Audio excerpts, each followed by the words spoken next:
2010, Border Patrol agents confiscated more than 250,000 pounds of cocaine, 9,000 pounds of meth, and a whopping 3.6 million pounds of marijuana, $147 million seized, and tens of thousands of people killed over the years, more than all the other wars combined. All this doesn't make a dent in this perceptually growing market.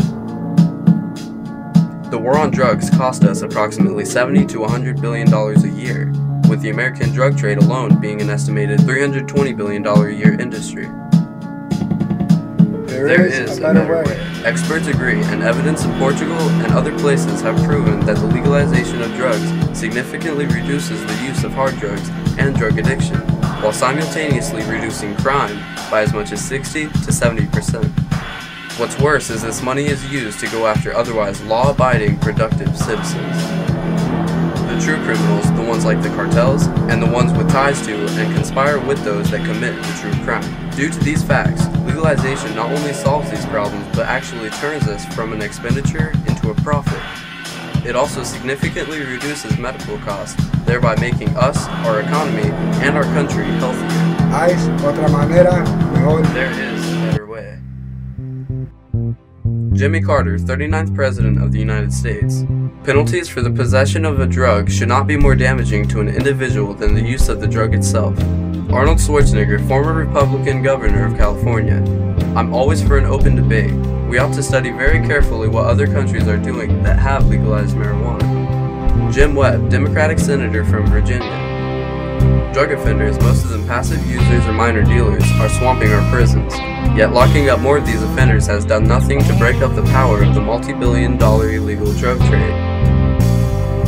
Barack Obama, current President of the United States. Never has it been more important to have national drug control strategy guided by sound principles of public safety and public health. Pat Robertson, host of the 700 Club, founder, Christian Broadcasting Network. We've got to take a look at what we're considering crimes. I'm not exactly for the use of drugs, don't get me wrong, but I just think criminalizing marijuana, the possession of a few ounces of pot, is costing us a fortune and ruining young people who go into prison as youths and come out hardened criminals.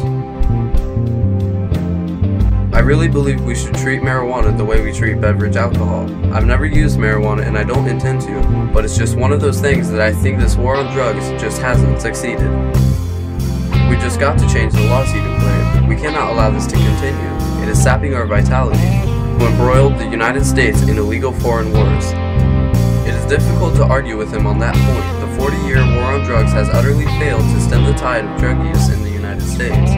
On the other hand, it has succeeded in giving this country the dubious distinction of having the highest rate of incarceration of any nation on the face of the earth. A shocking statistic for a supposedly great land of freedom. It got to be a big deal in campaigns.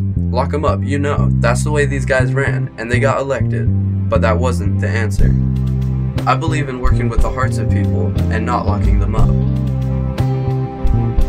Neil Franklin, Executive Director of Law Enforcement Against Prohibition. Law Enforcement Against Prohibition, an organization of current and former law enforcement officials opposed to the drug war, agreed. If you follow the teaching of Christ, you know that Christ is a compassionate man, and he would not condone the imprisoning of people for nonviolent offenses. Fernando Henrique Cardoso, former president of Brazil. If Jesus did not favor stoning a woman caught in adultery despite Old Testament laws explicitly mandating such a punishment, it seems unlikely that he would favor imprisoning someone merely for harming his own body. Of course, in the same passage, Jesus also told the accused woman to go and sin no more to make clear he was not condoning her sin. Our experiences with alcohol and tobacco show that we cannot entrust such commodities to corporations whose interests are in profit maximization, not public health. We cannot relinquish drugs to the criminal market nor unregulated free market.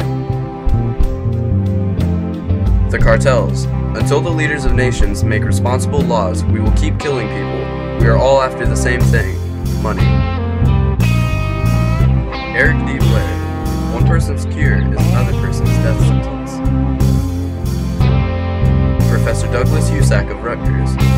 The war, after all, cannot really be a war on drugs, since drugs cannot be arrested, prosecuted, or punished. The war is against persons who use drugs. As such, the war is a civil war, fought against the 28 million Americans who use illegal drugs annually. Arresting and jailing people because they use a substance which some people abuse is dubious enough on moral grounds. Even more, it fails the test of cost-effectiveness. Milton Friedman, Nobel laureate. Can any policy, however high-minded, be moral if it leads to widespread corruption, imprisons so many, has a racist effect, destroys our inner cities, wreaks havoc on misguided and vulnerable individuals, and brings death and destruction for foreign countries?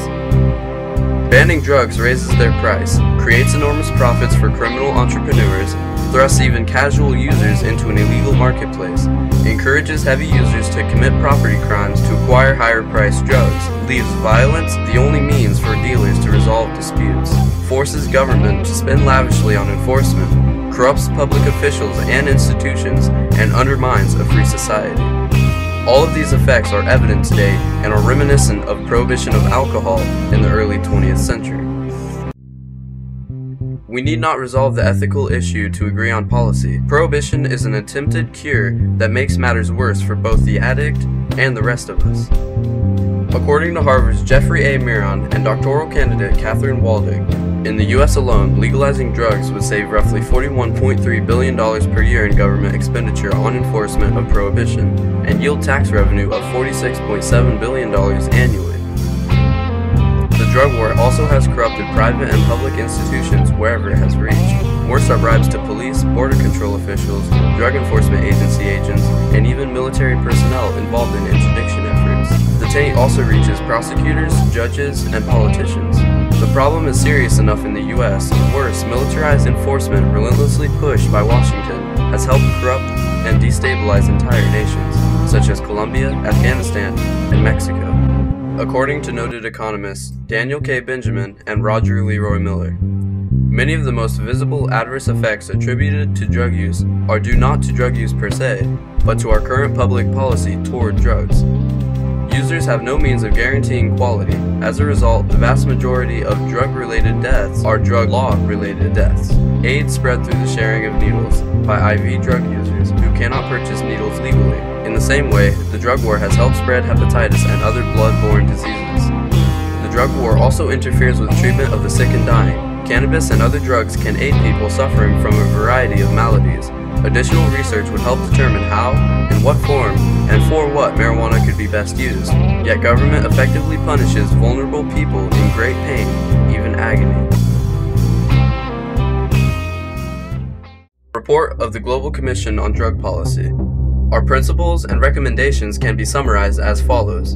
In the criminalization, marginalization, and stigmatization of people who use drugs but who do no harm to others, challenge rather than reinforce common misconceptions about drug markets, drug use, and drug dependence.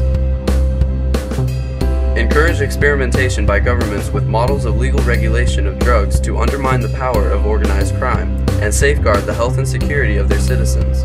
This recommendation applies especially to cannabis, but we also encourage other experiments in decriminalization and legal regulation that can accomplish these objectives and provide models for others.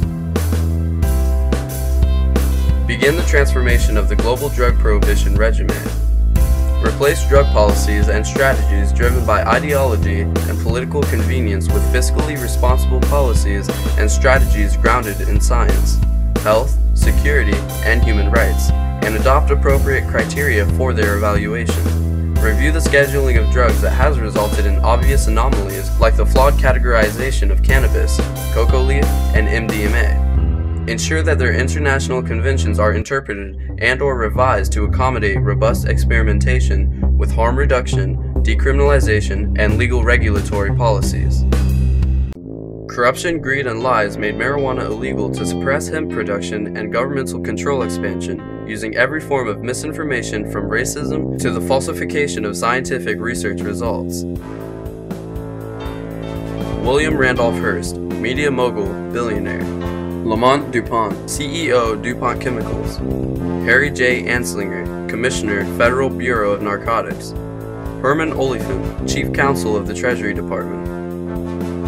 Hemp is an annually renewable biomass resource. Paper, fabric, and plastics manufacturing requires minimal chemical treatment to process and better for the environment, which together seriously threaten DuPont Chemicals. In the early 1930s, a new technique for using hemp pulp for papermaking was developed by the Department of Agriculture, in conjunction with the patenting of the hemp decorticator, a machine that revolutionized the harvesting of hemp. These innovations promised to reduce the cost of producing hemp pulp paper to less than half the cost of tree pulp paper. Hearst owned a monopoly's amount of timber acreage. To protect his interests, Hearst utilized his immense national propaganda network of newspapers, magazines, and film reel to run a smear campaign against marijuana, inundating American media with wildly inaccurate and sensational stories of their crazed crimes incited by marijuana use, building on already developed irrational hatred for minorities. His aggressive efforts to demonize cannabis were so effective they continue to color popular opinion today. Vogels, Hearst, and DuPont had a joint multi-million-dollar papermaking deal in the works. Together with DuPont's banker, Andrew Mellon joined forces to stave off bankruptcy. In addition, Ford and other companies promising to make cannabis carbohydrate-based over petroleum hydrocarbon-based products. In response, from 1935 to 1937, DuPont lobbied the chief counsel of the Treasury Department, Herman Oliphant, for the prohibition of cannabis, assuring him that DuPont's synthetic petrochemicals could replace hemp seed oil in the marketplace. Andrew Mellon's nephew-in-law, Harry J. Anslinger's appointment to commissioner of the newly created Federal Bureau of Narcotics successfully stamped out the threat of hemp production. Forests are critical protectors of biodiversity and of climate stability by virtue of the habitat they provide and the carbon they store. Logging companies typically fragment forests or destroy them altogether, often making use of devastating clear-cutting practices. These practices degrade the ecosystems which sustain diverse plants and animals, and are responsible for the release of millions of tons of stored carbon. In many less urbanized nations, forest destruction also displaces traditional peoples, whose lives and cultures are intertwined with local forest environments. Unsustainable approaches to forestry destroy the delicate network of relationships between trees and other living organisms, plants, animals, fungi, and bacteria, in a particular habitat. The interplay of all of these elements is necessary to maintain a well-functioning ecosystem, that is, one which provides an adequate food supply and the conditions that allow its populations to reproduce successfully. Carbon dioxide is taken in through leaves as part of photosynthesis, the process which produces the sugars that fuel the growth of trees.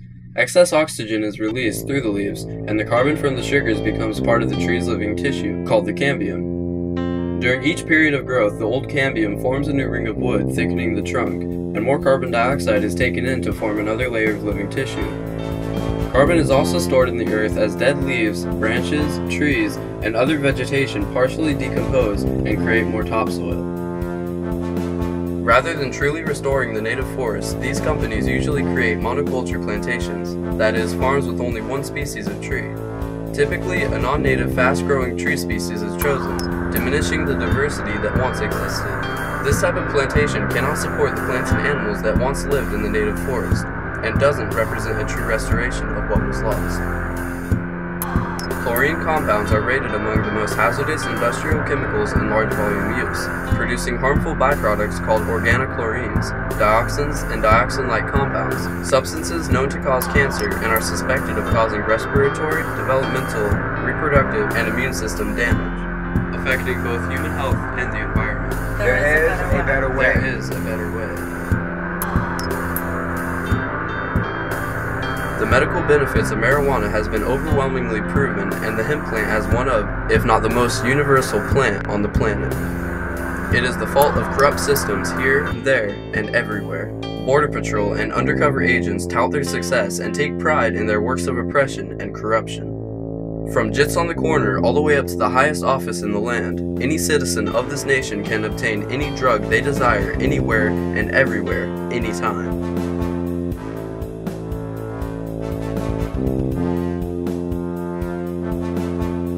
Blatant racism. The notion, let alone the audacity, to brag about what the war on drugs has, quote, accomplished, is absolutely ludicrous. Most illegal aliens are good people trying to escape crossfire and oppression to improve their lives. Snitches, informants, and anyone they want information from are tortured, including the cutting off of fingers one knuckle at a time with bolt cutters and bone tingling, and if all fails, public execution. Any person or persons willing to help people of either of these two groups are also unjustly labeled as cartel affiliates or gang members or some other false label. while those hiring them illegally are not prosecuted, nor are the cops or government officials guaranteeing it will never stop under the current scheme. Legal growers are given provider cards. At present, when police are called for any reason in association with cannabis in any way, it is the attitude of the officers that the provider doesn't have a legitimate job and the provider is automatically at fault. Cops complain about having to follow up on crimes committed against these people, those who vandalize, threaten, and rob these people with no fear of any consequences for their crimes. We need stiff penalties for non-provider violations and theft. Ignorant statements like telling a disabled or ill person, "This dope ain't doing you no good," when science and overwhelming observance of its powerful medical benefits for an ever-increasing number of ailments has been substantially proven. Proper training and education is in desperate need. Cops must understand their prejudice does not trump proven science, and certainly does not trump the laws they have sworn and are paid to uphold. An ever-rapidly growing number of people on both sides of the border are finding themselves with no alternative other than a life of crime, leading to inevitable legal problems and to many other crimes, theft, intimidation, violence, and so on. Those committing unthinkable crimes and those desperately trying to escape the oppression these criminals and governmental policies create, being viewed and represented as the same people, is utter insanity. This destroys lives, communities, countries, and makes productive, let alone good relations between nations virtually impossible. Every time we step up the war on drugs, every bad aspect of it escalates and all peoples of all nations suffers its consequences. All of this is enabled by corrupt law enforcement, governmental policies, and the mass media machine continually pumping lies, brainwashing the population, collecting paychecks, misrepresenting the fallout. This practice must stop. The practice of valuing money over people has never been, nor will it ever be sustainable. Life always finds a way. To enact and enforce policies such as the war on drugs violates this basic law, rendering attempts futile at best. Responsible law enforcement can only become reality via responsible immigration and drug legalization.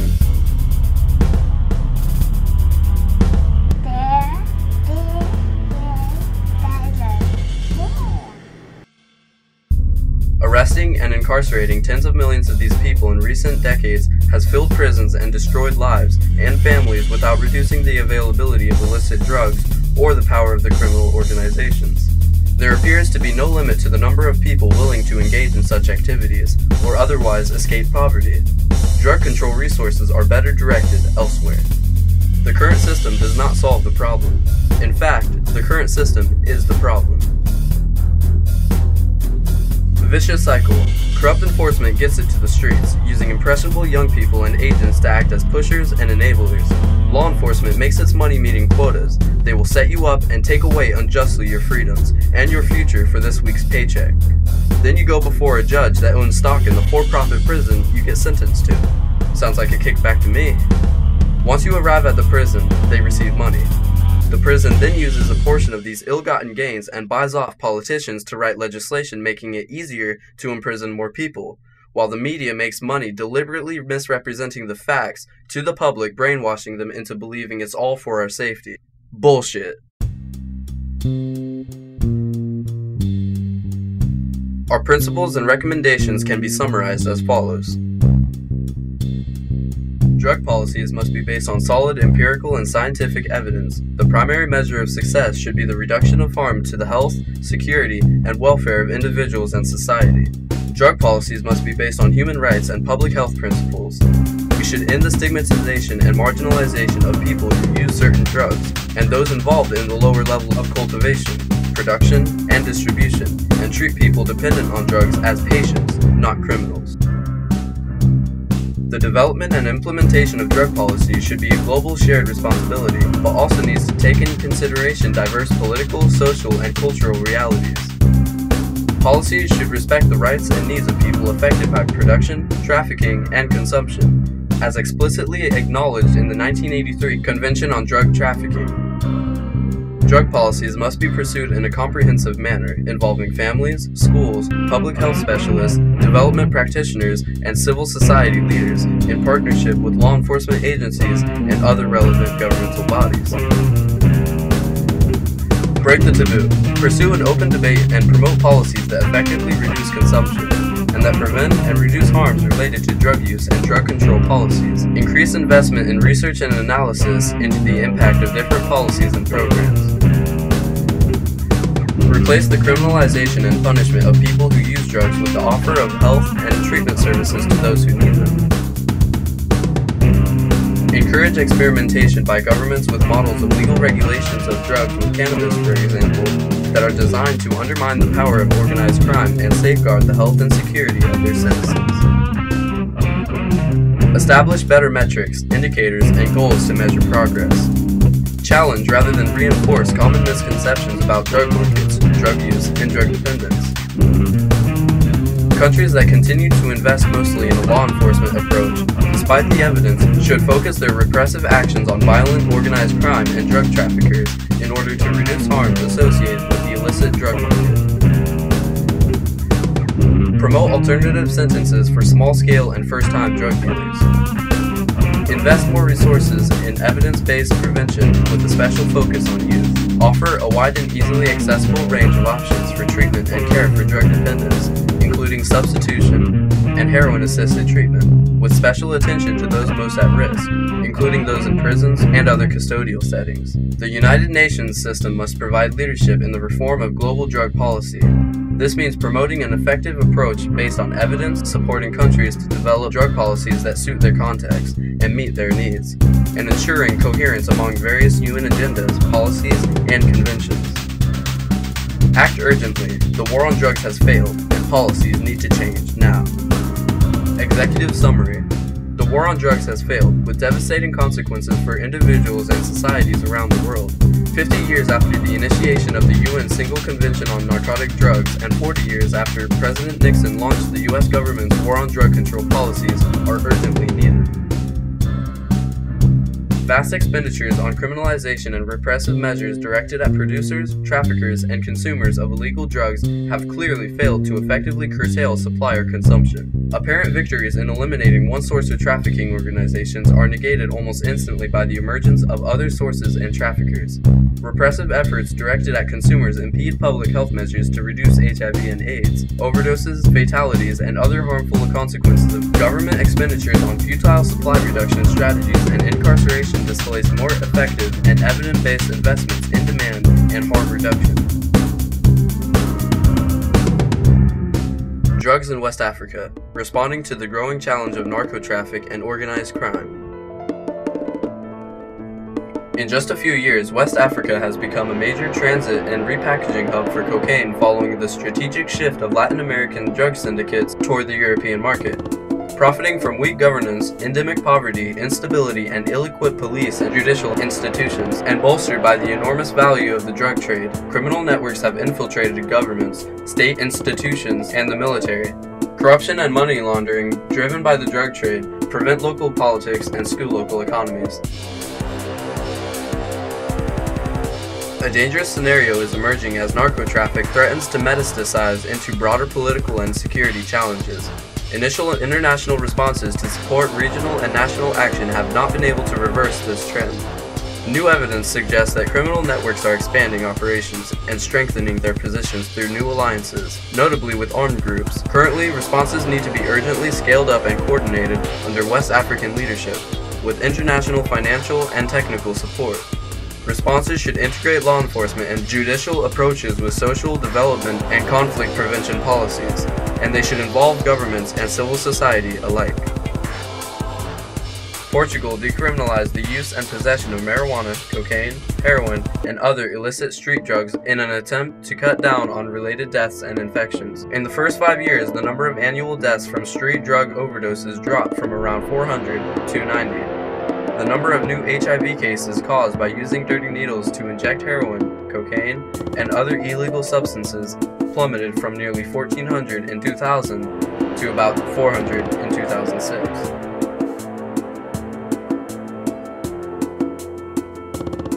Under the Portuguese plan, penalties for people caught dealing and trafficking drugs are unchanged. Dealers are still jailed and subjected to fines depending on the crime. But people caught using or possessing small amounts, defined as the amount needed for 10 days of personal use, are brought before what's known as Dissuasion Commission, an administrative body created by the 2001 law. Each 3-person commission includes at least 1 lawyer or judge and 1 healthcare or social services worker. The panel has the option of recommending treatment, a small fine, or no sanction. Now, instead of being put into prison, addicts are going to treatment centers and they're learning how to control their drug usage or getting off drugs entirely. Drug legalization removes all criminal penalties for producing, selling, and using drugs. No country has tried it. In contrast, decriminalization, as practiced in Portugal, eliminates jail time for drug users, but maintains criminal penalties for dealers. With both sides of the law, those on both sides of this issue, and the media's biased reporting of the fallout of it all, getting wealthy off the suffering of people and the destruction of the lives of the most vulnerable among us.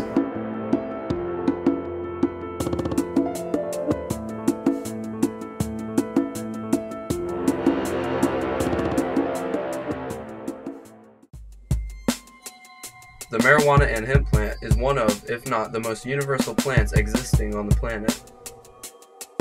The medical benefits of marijuana has been overwhelmingly proven, with new discoveries constantly being made. Legalization also tersely reduces crime. The price for quality product can be easily reduced to 75% while leaving in an original 15% price surplus to be redirected directly toward universal health care. Those proven to suffer from legitimate disorders, medical marijuana is proven to aid in the treatment and or cure of diagnosed disorder would be covered under medical coverage. Head shops and similar established businesses would be the most obvious legal to the public distribution locations. Neurogenesis is the process by which neurons are generated from neural stem and progenitor cells. Most active during prenatal development, neurogenesis is responsible for populating the growing brain with neurons. Newborn neurons become fully mature neurons physiologically indistinguishable from fully mature neurons in approximately 2 months. New neurons have been implicated in everything mammals do: spatial and non-spatial memory, anxiety, depression, addiction, social behavior, stress regulation, blinking, etc. For more than a century, medical science firmly believed that our brain could not repair itself and that we were born with all the brain cells we would ever have. Now, medical science has learned a different lesson. Over the last 20 years, research has shown that neurogenesis, the creation of new brain cells, actually occurs throughout adult life. Within each of our brains, there exists a population of neural stem cells which are continually replenished and can differentiate into brain neurons. Simply stated, we are all experiencing brain stem cell therapy every moment of our lives. In fact, thousands of new cells are produced in the hippocampus each day. Many of these new neurons survive and integrate themselves into the working brain, suggesting the potential for a self-healing brain. If researchers can harness and enhance neurogenesis, it could lead to improved treatments for many disorders, diseases, or damage, from Alzheimer's and epilepsy to stroke and traumatic brain injury. Ongoing neurogenesis observed in the dentate gyrus of the hippocampus, subventricular zone, cerebral cortex, cerebellum, and the neocortex is thought to be an important mechanism underlying neuronal plasticity, enabling organisms to adapt to environmental changes and influencing learning and memory. With 4-week-old cells being especially important for memory retrieval.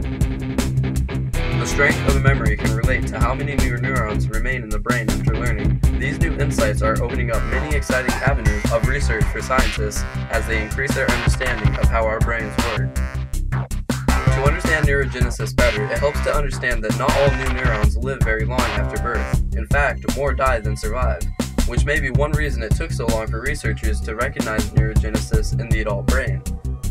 To live and become part of the working brain, a new neuron needs not only support from neighboring glial cells and nutrients from blood, but also, and more important, are connections with other neurons. Without these connections, neurons wither and die. Studies have shown generally, the more learned and the more effort to learn, the more cells born before the learning experience survive to become neurons. New neurons increase memory capacity and improve cognition. The most commonly proposed but least understood cognitive function for new neuron is pattern separation.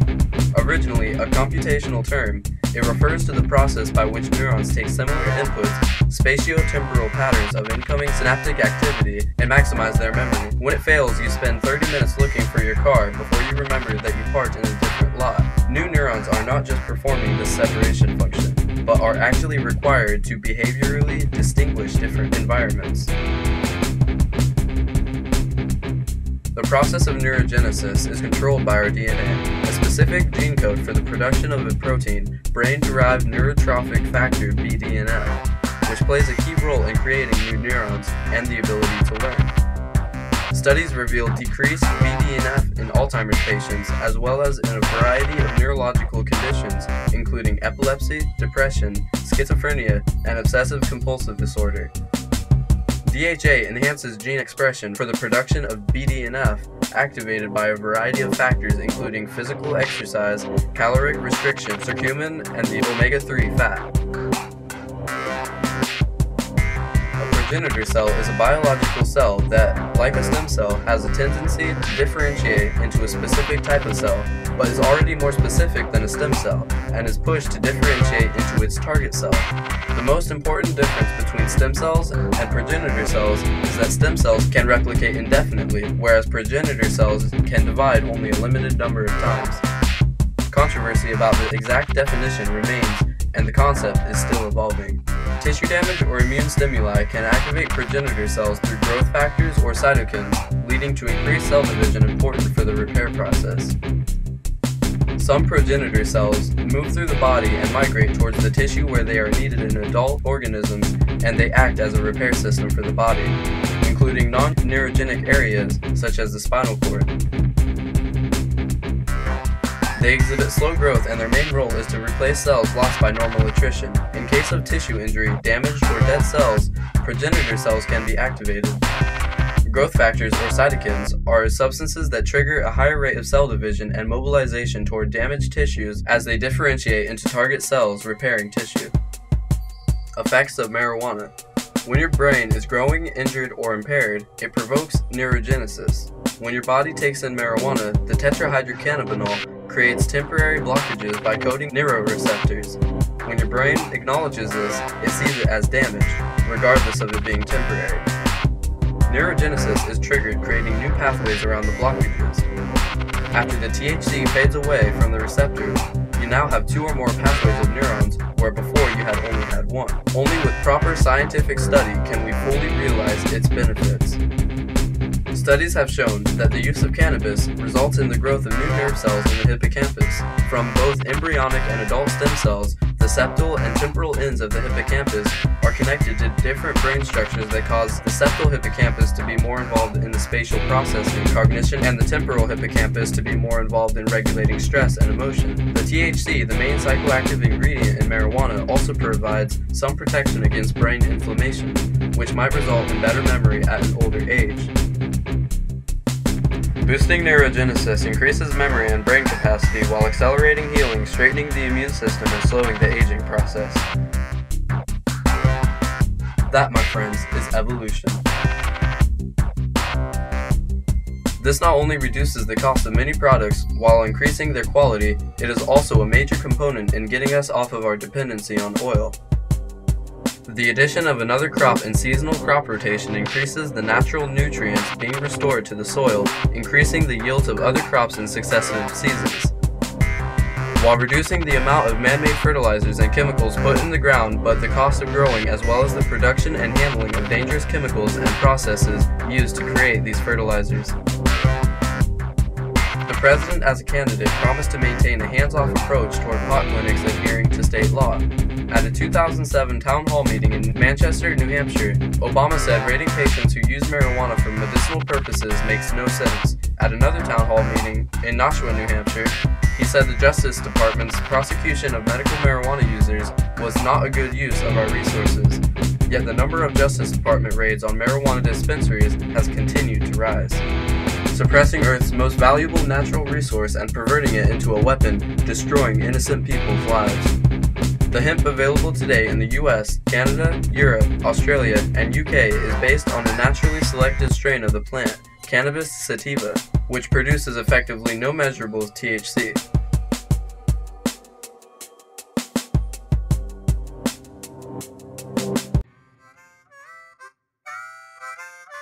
Few natural food sources have withered as much confusion, controversy, and misinformation as hemp, which is unfortunate, and even ironic, given that it is one of the world's most perfect foods, rumored to be the world's oldest food, consumed by modern man. Have you been seeing more and more health foods, snacks, nutrition bars, oils, breads, and other products on the shelves with the word hemp on the packaging? Protein powder now includes hemp grains, cereals with hemp seeds, hemp drink mixes, there's even hemp milk, similar to packaged soy milk, which have become our replacement for soy milk recently. There are hemp nut butters. There are also hemp protein powders, which are usually ground up seeds concentrated into a powder to provide a high protein fiber and all the other benefits in a powder form that is easily mixed with liquids such as juice or water. Thanks to a recent explosion of legal hemp growing largely based in Canada, hemp has been legal to grow in Canada since 1998. A version of this plant, and more specifically the seeds of the plant, has become what many believe to be the next revolution in health foods, based on its rather staggering nutritional profile. The nutritional profile of hemp is perhaps the biggest reason for its recent and historical praise as one of nature's truly perfect foods. Hemp protein is comprised of 66% protein. Shelled hemp seed contains 33% pure high-quality edible, digestible protein, rich in both essential fatty acids needed in the human diet, linoleic and alpha-linoleic acid, with an uncanny perfect ratio of omega-6 to omega-3 ratio of 3.38, which is closest to the optimum 4.0 average recommended by the World Health Organization for the human diet, almost too good to be true. Also contains a variety of vitamins and minerals, 3 times the vitamin E contained in flax, GLA rich in chlorophyll, and the green plant phytonutrients like the best green leafy vegetables processed. Low in carbs, sugars, high in fiber. And it tastes great, with a nutty flavor that blows away flax and soy. No soy estrogens or the other negative properties which can make soy inappropriate for some people. Did we mention the extremely high amounts and perfectly balanced profile of essential fatty acids, which are particularly important for brain health, memory, mood, and concentration?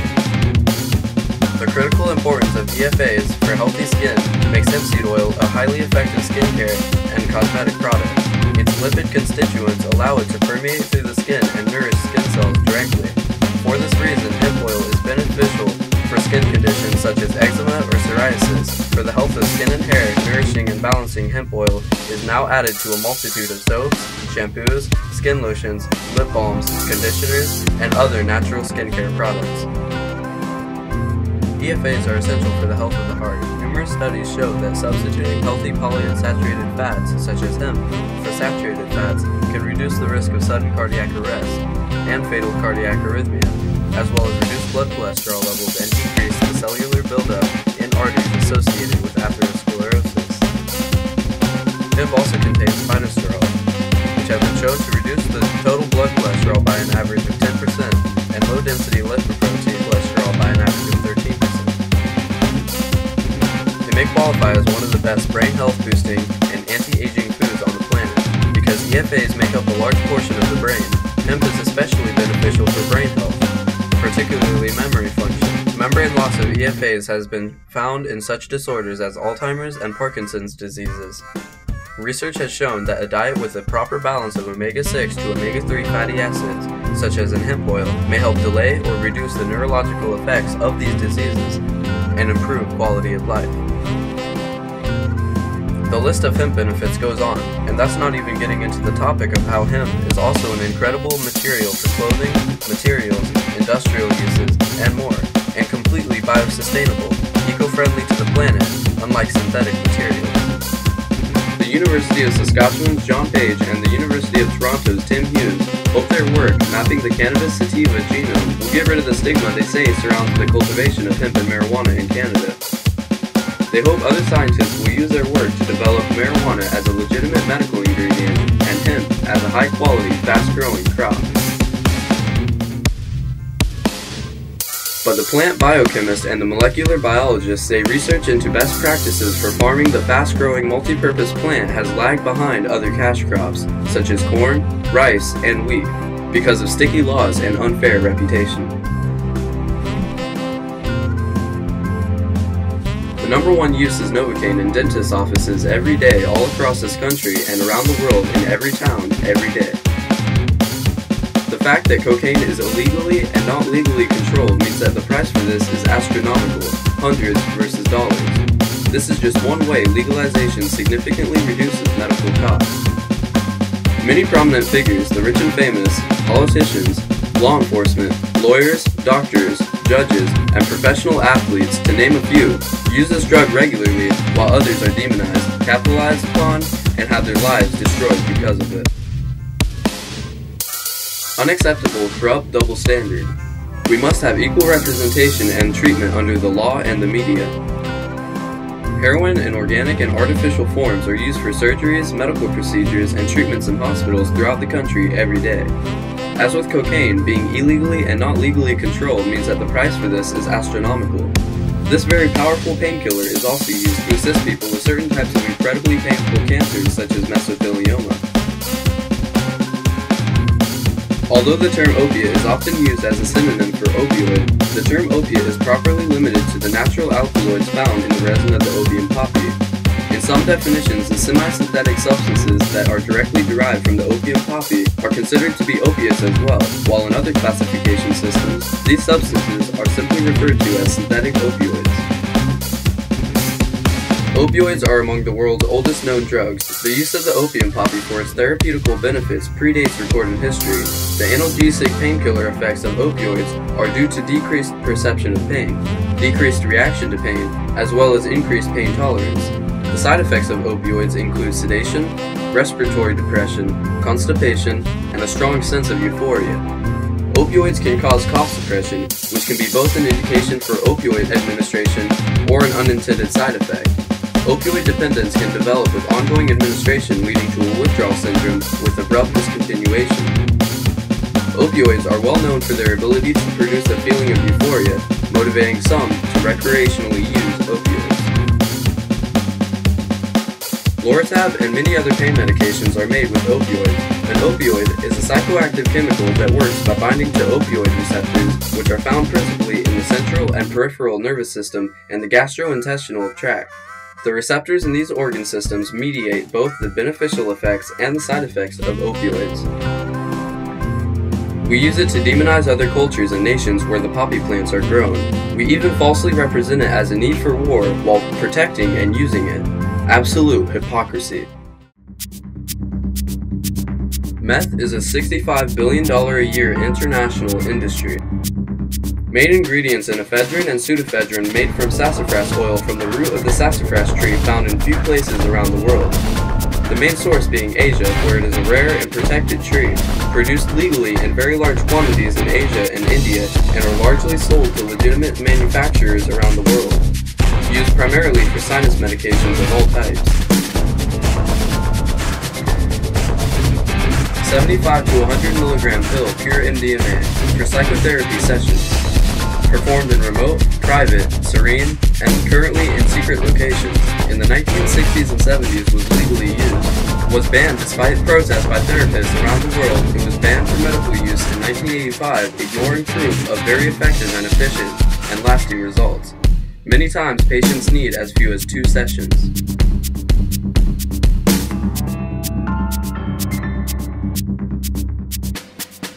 Large quantities are also sold illegally to mass producers of meth products such as crank, crystal, ice, and glass for purposes of injecting, smoking, and snorting, keeping users high and alert for up to 8 hours from a single use, and controlled mainly by the Mexican cartels. With an addition to all the aforementioned costs, this drug alone is directly attributed to more than $860 million in medical treatment for victims. Unenforceable drug laws put this resource in the hands of organized crime. Forests of rare trees destroyed, resource in the hands of organized crime, money spent to chase down elusive violators, unsafe and uncontrolled manufacturing. Industry regulated, forest preserved, resources put in the hands of legitimate business owners manufactured safely under strict guidelines. Criminals turned tax-paying employees, improving all life, human and nature. Law enforcement and the escalation of violence. A group of academics and public health experts based in British Columbia have conducted a systematic review of evidence on drug market-related violence. For example, armed gangs fighting for control of the drug trade, or homicide and robberies connected to the drug trade. In multiple U.S. locations, as well as Sydney, Australia, the researchers found that increased arrest and law enforcement pressures on drug markets were strongly associated with increased homicide rates and other violent crimes. Of all the studies examining the effect of increased law enforcement actually increased drug market violence, 91% concluded that increased law enforcement actually increased drug market violence. The available scientific evidence suggests the intensity of law enforcement interventions to disrupt drug markets is unlikely to reduce drug gang violence. Instead, the existing evidence suggests that drug-related violence and homicide rates are likely a natural consequence of drug prohibition and that increasingly sophisticated and well-resourced methods of disrupting drug distribution networks may unintentionally increase violence. In the UK also, researchers have examined the effects of policing on drug markets, noting that law enforcement can have a significant negative impact on the nature and extent of harms associated with drugs by unintentionally increasing threats to public health and public safety, and by altering both the behavior of individual drug users and the stability and operation of drug markets by displacing dealers and related activity elsewhere or increasing the incidence of violence as displaced dealers clash with established ones. Privatized prisons and the capitalist drug syndicate. The drug war has become the major vehicle of militarization in Latin America. It's a vehicle funded and driven by the US government and fueled by a combination of false morals, hypocrisy, and a lot of cold, hard fear. The so-called war on drugs is really a war on people, especially youth, women, indigenous peoples, and dissidents. The drug war has become the main way for the Pentagon to occupy and control countries at the expense of whole societies and many, many lives. 89% of 829,000 marijuana arrests in America were for possession only, far more than the total number of arrests for all violent crimes combined, including murder, rape, robbery, and aggravated assault. A consortium composed of Corrections Corporation of America, the GEO Group, and the Management Training Corporation own over 200 prisons and make a profit of close to $5 billion per year. Priority 1. Proper, adequate, and accurate education. Priority 2. Addiction and abuse prevention and treatment. Priority 3. Only actual criminals suffer consequences. Priority 4. Legal access channels designed to maximize the reduction of illegal channels and associated criminal activities. Proper laws, education, infrastructure, and regulation here and abroad not only significantly reduces the crime in each country, but also in crime between countries and governments, straightening relations between all nations.